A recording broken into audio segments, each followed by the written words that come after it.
In 2019, Kenya became the first African nation and one of the only countries in the world to count people born with a sexual anatomy that does not fit typical definitions of male or female bodies as part of its national census. The results showed that 1,524 people, representing 0.003% of the population, said they were intersex, a figure campaigners say was low and attributed to widespread stigma. For me as a non-binary person in a country that criminalizes my whole existence, even more anger. So Mary-Liz Biubo, a 31-year-old intersectional feminist, says that the LGBTQ community plans to participate in this election to make their voices heard. It is sad that during elections, we've had a series of post-election violence since 2007.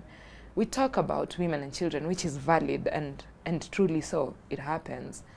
But who has ever talked about LGBTQ people? Because the stories we have are scary. And it's stories we don't know where to report them because who even knows about us? Who cares about that? In 2019... Rights are on the line no matter who wins. I exist as a transgender woman. I love as a lesbian.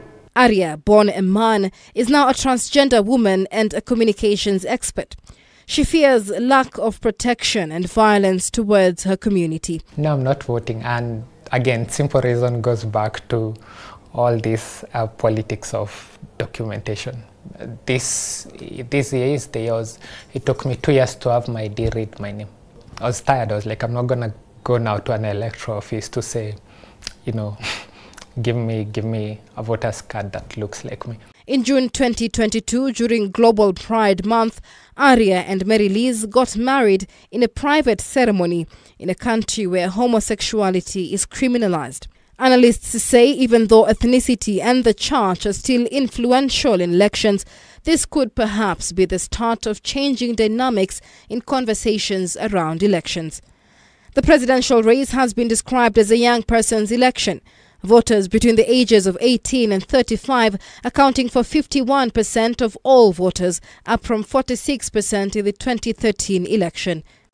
But women also play an important role. The analysis of the 2022 poll register reveals the number of enrolled women at 10.8 million, representing 49% of the total registered voters. For the first time in Kenya's history, female candidates take center stage as part of the main political coalitions in the country's August 2022 elections. Out of the 4 candidates running for Kenya's presidential election next week, 3 have running mates who are women. The election is evidence of the larger role that women play in Kenyan politics, where only 23% of parliament seats are held by women, the lowest proportion in East Africa. The number of youths between the ages of 18 to 34 registered to vote stand at 8.8 million, representing 39% of voters. This is a decline of 5% when compared to 2017.